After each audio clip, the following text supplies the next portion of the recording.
And, well, since the secret's out.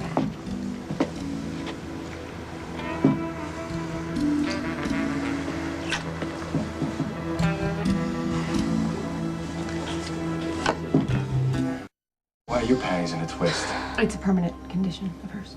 You made it evident you weren't interested. What'd you expect me to do, pine over you? Sorry, but I don't, well, pardon the pun, operate that way. There are plenty of women who are willing, and I found one. And if you have a problem with that, I'm in a unique position to recommend a few shrinks. I'm out of here. What the hell was that? Me selling the lie you pulled out of the air. I'm curious. Why do you want Robin to think we hooked up? I told you, if she finds out that Michael fell through the ice, she will call Child Protective Services and have him taken away from me. Me pretending you and I slept together was just a way to explain your presence, nothing more. You sure about that? It didn't take long to realize that you are your own biggest fan. But don't count me in the ranks, because I'm not attracted to you. Well, you certainly acted like it in the elevator when you were trying to convince me to save your buddy Jason.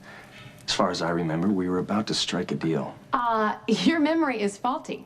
You came on to me, and that wasn't about attraction. That was about saving Jason's life, and he's fine. Thanks to me. Granted. Well, don't I deserve a reward? I will always be eternally grateful. See, but you caused something else here with Robin by making her think that we're sleeping together. Now, well, how do we proceed? Just a random affair? Fate? Spontaneous combustion? Wow, guys like you used to really turn me on. In high school. Ouch. Look, I'll say it was a one-night stand. I was lonely, you were a dog, we went at it. I'm a surgeon. I deal in reality. Fantasy's a little tough for me, so I'm gonna need some help. Then I'll coach you.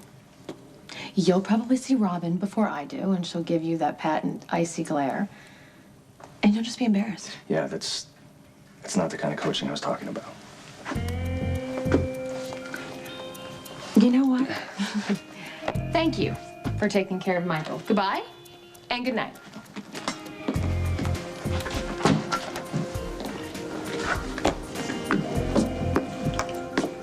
You like me. You don't know it yet? I'm a patient man. You'll come around.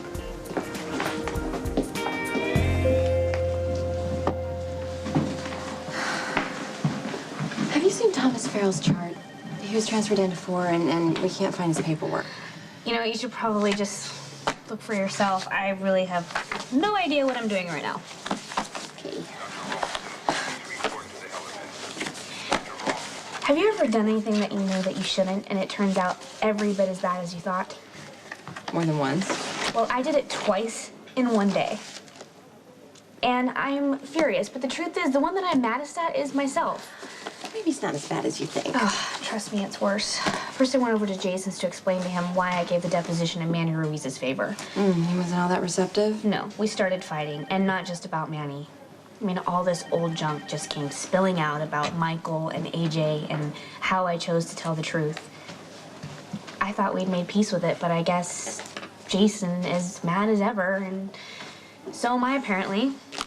So I decided that because I'm being judged for something that I did years ago, that I would go over to Carly's and try and make peace with her. Is that even possible? No, not in the slightest. And I admit that I heard that Patrick Drake was going over there to give her a house call, so I just kind of wanted to see if he was really there. Let me guess, not only was he there, Carly decided to rub it in your face. So I guess you know her as well. You know the best way to deal with Carly is to not engage her at all. Just walk the other way as quickly as possible. You're right. I just have to let it go. But look at the bright side.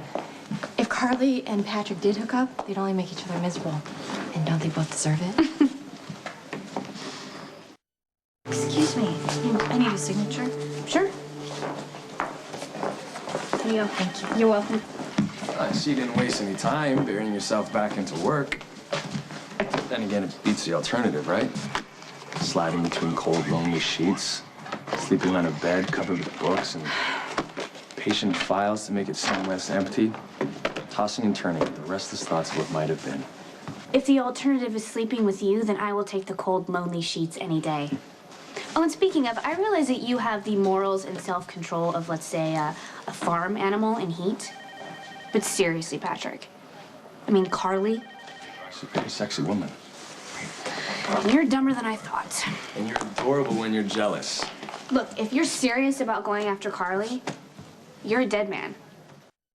You're a lot more jealous than I thought. Threatening to kill me over Carly? Hey, if you wanted me, why didn't you just say so? There's plenty to go around. My God, is there no end to your ego? Threats of bodily harm won't be coming from me. They'll be coming from Sonny or Jason.